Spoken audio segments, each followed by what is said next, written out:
Bien, estábamos analizando los criterios de decisión. Es bien importante que los tengamos claritos para no cometer errores al momento de desarrollar un ejercicio.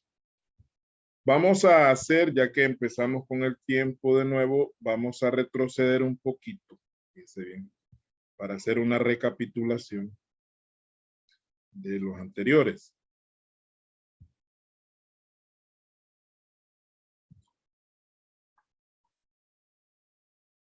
Vamos a ver acá los criterios de decisión desde el primero.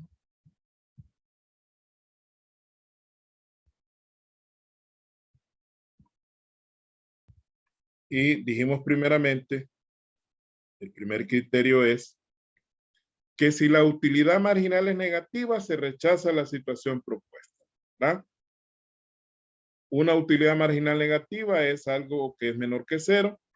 La explicación es que una utilidad marginal negativa significa que al vender más, la utilidad se vería mermada y por lo tanto sería contraproducente, estar produciendo más para ganar menos, ¿no? Algo contraproducente es algo que logra el efecto totalmente, el efecto contrario al que se busca, ¿verdad? En la vida hay muchas cosas que resultan contraproducentes y a veces uno no se da cuenta y comete los errores.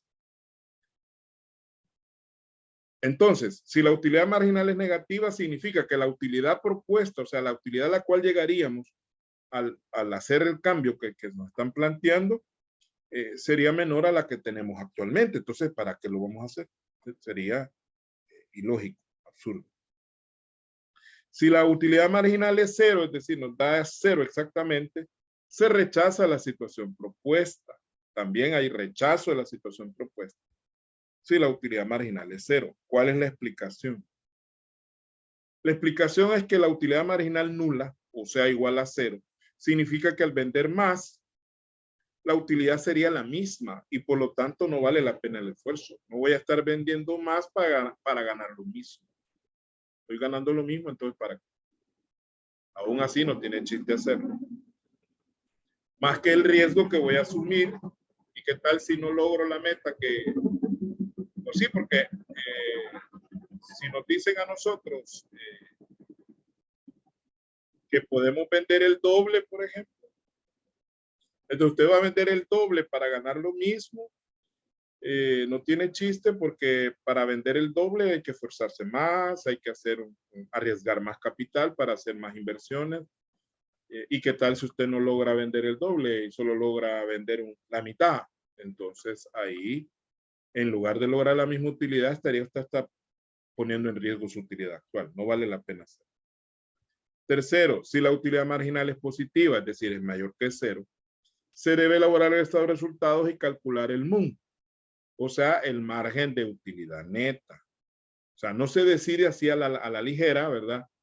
Que decir, utilidad marginal positiva, aceptamos la propuesta. No, habría que hacer otro análisis aparte, que en este caso sería calcular el margen de utilidad neta. Entonces, ya con el margen de utilidad neta calculado, tanto el de la situación propuesta como el de la situación actual, ¿verdad? Porque ambos márgenes vamos a calcular. Entonces decimos, si el margen de utilidad neta propuesto es igual o menor al actual, se rechaza la propuesta. Por ejemplo, el margen de utilidad propuesto, digamos que sea el 10% y el margen de utilidad actual es el 11%, entonces tampoco, ¿verdad? No nos funciona. A lo mismo si el margen de utilidad propuesto es 10% y el margen actual es el 10%. Entonces tampoco tiene chiste arriesgarnos. Margen de utilidad neta igual o menor implica que aunque la utilidad es mayor, o sea, la utilidad en dinero es mayor, o sea, en dólares, no es suficiente para asumir el riesgo. Es decir, se va a ganar más, pero dólar por dólar se está ganando lo mismo o se está ganando menos dólar por dólar. Entonces no vale la pena tampoco. Y el último, que sería el 3.2, si el margen de utilidad neta propuesto es mayor al actual, ¿verdad?